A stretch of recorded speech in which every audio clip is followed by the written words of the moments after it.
The prey was scampering like mice. The lion was finally unchained, and a silent chill breathed its signal down the corridors of the lounge.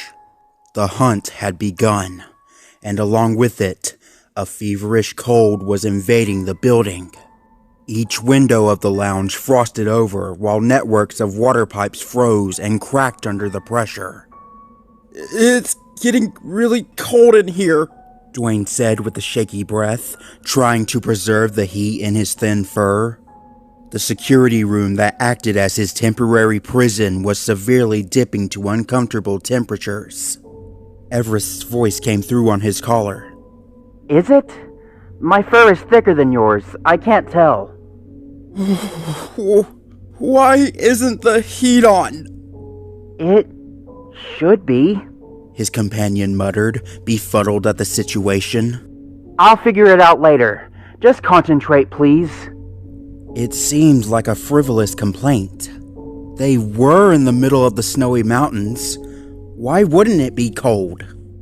Everest shrugged off the detail, but Dwayne couldn't put the notion past him. It refused to leave his mind, lingering like a pair of eyes staring at the back of his head. Something was wrong. Something intentional. But his mind blanked on any way to put it into words. "Right, The Dane shivered, looking off to the list he kept nearby. There are 5 phones on the ground floor. 1 in the lobby." "Which is now broken," came the dejected voice of his companion. "1 at the far left, the equipment storage, the far right in that big place, and 1 in a back room." He read off the list. "Which one?" "It doesn't say." "Awesome. Guess I'll be improvising all this as I go along," Everest said with a notable sneer. "Is that thing still in the far left?" Quickly hitting the buttons and swapping the camera feeds, the biker squinted at the aged screen, his exhausted expression illuminated by its glow. "It is," he said, voice faltering as the creature's red brightened shape appeared on the thermal feed. "Then I'm moving." Curious, Dwayne swapped the camera control with the push of the button, accessing a different feed. An image of an empty hallway was presented before him, lifelessly echoing the rickets of the building through its passage. After a few seconds, Everest slowly crept into the view of the camera, and he watched her creep down the path in fascination. "I can see you." He watched the husky suddenly stop moving, only to turn around and flash the camera in irritated glare. Realizing his futile attempt at small talk was only making things worse, Dwayne sighed and switched back to watch the creature. "Don't watch me, you idiot!" Everest hissed through the radio. "I can just tell you where I am!" Okay, sorry." The Dane had to restrain himself from growling. "I'm just trying to keep calm. Looking at that thing is making me anxious." The husky's voice filled with annoyance. "I hate to tell you this, Dwayne, but we're currently in a situation where you'll just have to make do. Now tell me where the creature is." Fine. He frowned and muttered under his breath. "You don't have to be bossy about it." Swapping back to the feed, he noticed immediately the giant red beacon that labeled the creature was absent. Alarm flared in his mind, his posture spiking up like an electric shock had jolted him. Frantically, he took to the controls. "Wait, Everest! It moved!" "What? Where?" He stammered, tripping over his own words. "Give me a moment." His paws smacked off the buttons, rapidly cycling through camera feeds. His panicked eyes searched for that unmistakable heat signature. A hallway? Nothing. Another hallway? Nothing. Another darker corridor without windows? Nothing. The upstairs landing? Nothing. The lobby? A noticeable glaze of frost, but no sign of the creature. Everest seemed to sense his panic over the radio. "Dwayne, where is it? I need to know!" Her voice was breaking, her breaths coming out as rapid churns as if she were fearfully running in all directions. "I said give me a moment!" the Dane cried, already going back through cameras he'd already been. It's gone! The distant screech of scratching metal floated around his ears, but he was too lost in distraction to hear it. "Just call any of them!" he said desperately, not noticing the metal-coated scampering was getting louder. Was it truly gone? In his panic, he'd gone through the cameras so many times he may as well have seen each one dozens of times. Shaking in his seat, Dwayne tapped his sweating paws on the table sporadically. Maybe it left? Maybe it just went out into the snow." A weak laugh left him, a meek attempt to ease his fears. Maybe everything's okay. Then he heard it. Dwayne stopped, his ears picking up a sound becoming progressively louder. A distant echo of deforming metal was filling the room, prompting his puzzled eyes to look around. Nothing in the room had changed, nor was changing. Was it all in his head? Dwayne? Everest called out to him through their connected line. His heartbeat picking up, Dwayne nervously jumped down from the chair, erratically scanning every corner of the room. A frozen chill went down his spine, intensified by the winter air pumping in from the vent above him. His pad stung on the floor, his bare skin reacting to the frost-coated tiles. Rapid puffs of breath were visible in the air, the Dane hyperventilating as fear climbed his skin. The metallic noise became louder, closer. Dwayne! Everest called again. It was all in his head, just in his head. "Everything is okay," he squeaked, his voice barely an octave above a whisper. "Everything His legs were trembling. is A terrible feeling cursed him down to the bone. okay." Dwayne slowly looked up at the gate to darkness that had been looming above him all this time. The ceiling vent, singing footstep like echoes. His eyes widened at the sight, paralysis locking him in place as if the cold had frozen him over. Thinking on impulse, Dwayne snapped out of it and jumped for the first thing he saw. Heart beating as if it would soon leap out of his chest, the dog jumped into a storage cabinet and shut the door on himself. There was probably a better room in the place to go, but static had invested his mind and clouded his thinking. The sound approached, stopping at the mouth of the vent. A loud, leopard-like snarl tore through the air as a creature pressed its limbs into the sides of the duct, steadying its perch. A vile popping noise clicked off the walls, mixing with the leather-like stretching. A loud voice continued to echo out of his radio. Dwayne, answer me for Christ's sake! Blood running cold, the Dane swiftly shut off his collar, terminating the connection before it could become a screaming beacon for the threat above. Silence graced the room, broken only by tapping claws lowering to the floor. He could see everything, yet he saw nothing. Dwayne stood petrified in a cabinet, staring through the slitted door into the room. There were only mere seconds from death as he opened the doors, ripped out its contents, and closed himself into its claustrophobic walls. Pressed as far back in the storage cabinet as he could, Dwayne's heart pumped so fast he feared it would burst.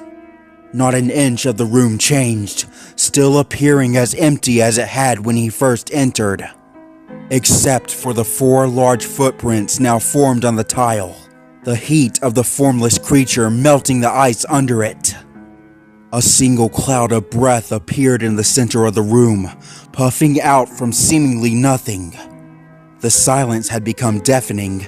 It almost felt as if all time had stopped in an instant. The footsteps moved, patrolling around them with contained, precise movements.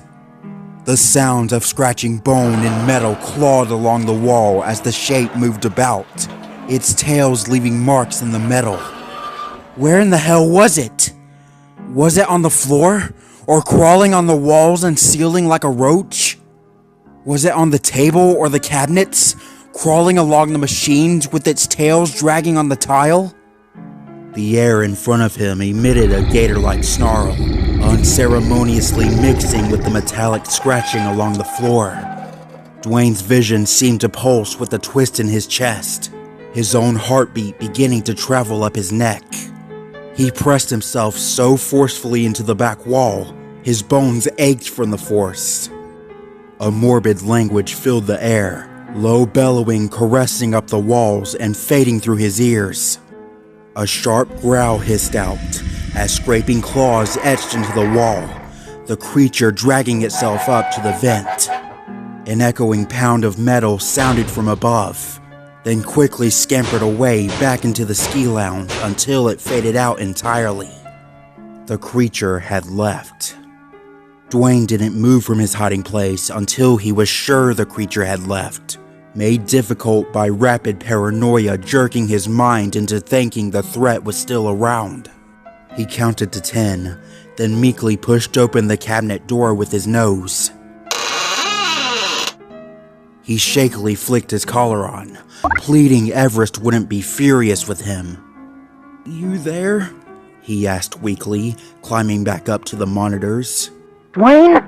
What in God's name was that? His companion snapped, although still keeping her voice low. I thought it got you! It almost did. It came from the vent. I barely had time to hide. Lord. Everest breathed. Well, you're alive now, and I need you. Now where the hell is it? Shaking his head of the nerves, the Dane swallowed his fears and mustered up every scrap of courage he had. The snapping of his companion somehow hurt him even more than being in the presence of death. Ignoring the piercing sting in his heart, he accessed the monitors and continued to relay her information. The biting cold of the room was begging for attention, coating his fur in shining frost. He felt his body slow down slightly, suffering immense shivers from the freezing temperature. I'll find it, he muttered, his voice trembling from the cold.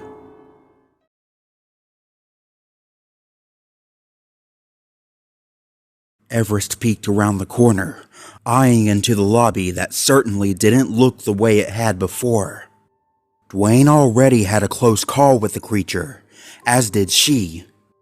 It reappeared in the lobby just minutes earlier, fortunately spotted by her companion's sudden usefulness. With seconds to react, Everest called the phone in the west hallway, prompting an annoying ring to echo down its corridor. The creature was swift to react, as she heard its scratchy movement travel away. She hadn't noticed it before, but the more she traversed the ski lounge, the more she became aware that something had changed.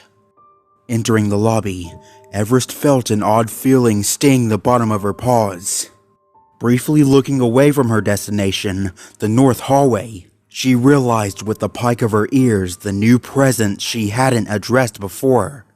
Pure, beautiful frost was glistening on the tile floor, reflecting light and providing an irritating sting as it met her paws. It may as well have been an entire sheet of ice, glazing over every surface it met. The lobby windows were fogged over. The fake plants Jake purchased to beautify the room were coated in small icicles, and the air was uncomfortably freezing. Her breath was almost completely visible, puffing from her muzzle into the chilling atmosphere. A creaking groan echoed throughout the building, sounding of sagging wood and weakening foundation. Everest looked around for the source, but couldn't see anything. She was about to walk forward when the groan came again, this time emitting from the walls. She flashed an odd look at the frost-covered surfaces, wondering if the lounge was shifting from the snow. This isn't normal, she said with a shiver, as even the fur of a winter-bred husky was struggling to keep out cold of this magnitude. Dwayne, are you okay down there? A weak voice came from her collar. Fine. His reply did little to quell Everest's fears. The fur of a Great Dane was nowhere near insulated enough for such environments, and worries for his health plagued her. Traveling carefully, fast enough to dodge the walking death in the hallways, yet slow enough to not slip on the ice, Everest shuffled forward. If you can, try to find a coat or something down there, she whispered. A blanket even. That would work too. Don't you want me to watch the cameras, though? Well, yeah, but... Everest paused, searching for her words. Just try to find something warm for you, okay? I'll look. The path to the safe room was only a jagged line at most. A few twists and turns here and there, and she'd arrive before long. She hastened her step as she entered the hallway, approaching a right turn. Where is it? She asked. A sudden moan emitted from the walls, whispering the cracking of wood and weakened metal. It made the husky jump, facing the wall with flattened ears. What the hell was the sound? That wasn't the creature. That was something entirely different coming from the building. It was a few seconds before Dwayne answered.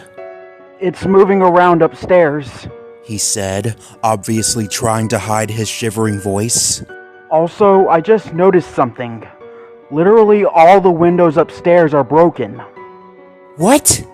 The husky stared out in surprise, her mind taken away from the odd noises. Why? How long have they been that way? Given all the snow that's piling in the bedroom, probably a few hours. Everest shrugged off the thought, knowing there were more important things right now. Tell me if it moves or goes into the vents.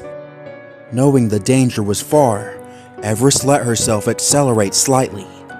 Turning the corner in the path, she came to a paralyzing scene that stopped her in her tracks. The entire corridor was completely frozen over. The walls and floor were shining with ice, the ceiling littered with sharpened icicles threateningly hanging above. Some of the ceiling panels had detached and fallen to the floor, allowing the ice to travel into the walls, lurking through every corner of the ski lounge. The vent in the middle of the hallway was breathing with chilly air, further encapsulating the area in snow. The entire building was slowly freezing over, a revelation that made Everest's heart sink. For years she had loved the cold, frolicked and lived in it. It made up every aspect of her life. The winter had turned on her, shrouding the ski lounge and holding her friend hostage. If that creature didn't kill them, the cold would certainly love to. Dwayne, it's gone to hell down here, she said, nervously looking around the ice as she trudged down it. Walking under the icicles was racking her nerves, each one gleefully appearing as if they were mere seconds from dislodging.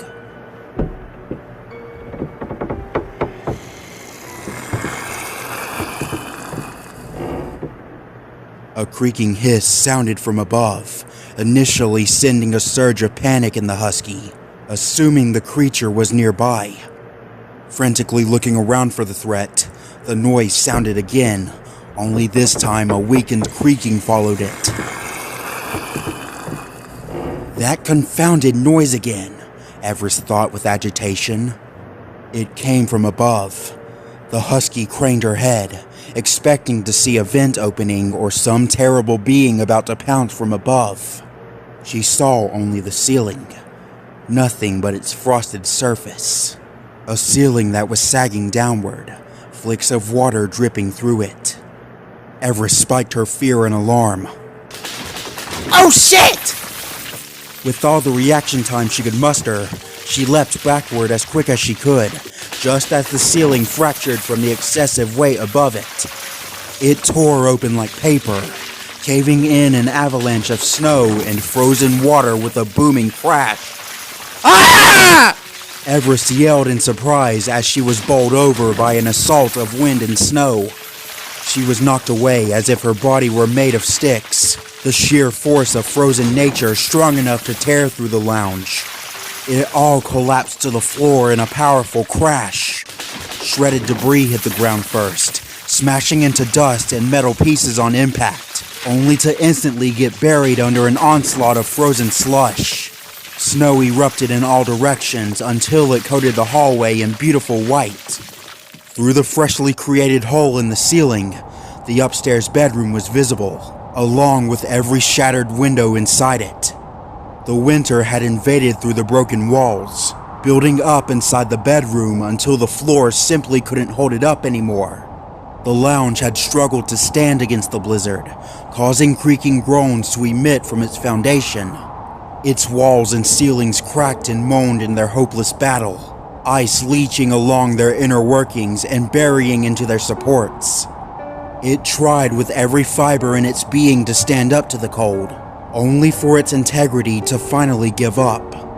The first ceiling finally crashed in, a symbol of incoming devastation. Was the grunt forced from the dog as she rolled to a stop. A sheet of frost glazed her in seconds, ice leaching down the floor like a white infection. The temperature plummeted in mere seconds, even lower than it had been before. She pushed herself up, her fur cracking as the formed ice broke from the motion. Dwayne! The ceiling caved in down here! She yelled into her collar, holding up her paw to shield her face from the wind. Can you get through? I can try! Everest, we don't have much time! Dwayne's terrified voice came through. I can see the temperature reading on the monitors. We need to get to Jake, fast! What? Why? The cold is breaking down my cameras. The Dane cried. The one in the north hallway froze over. The whole building could get shut down at this rate. We'll be powerless against the creature. Everest couldn't get a word in, as a powerful gust of wind traveled in from outside, buffeting her face and glazing her in ice. The winter was merciless.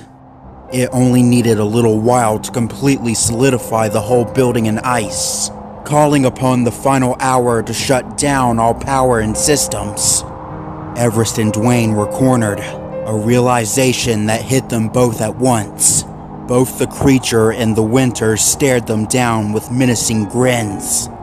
They had only a short window of time to get Jake out from the safe room before a frozen fate doomed them all.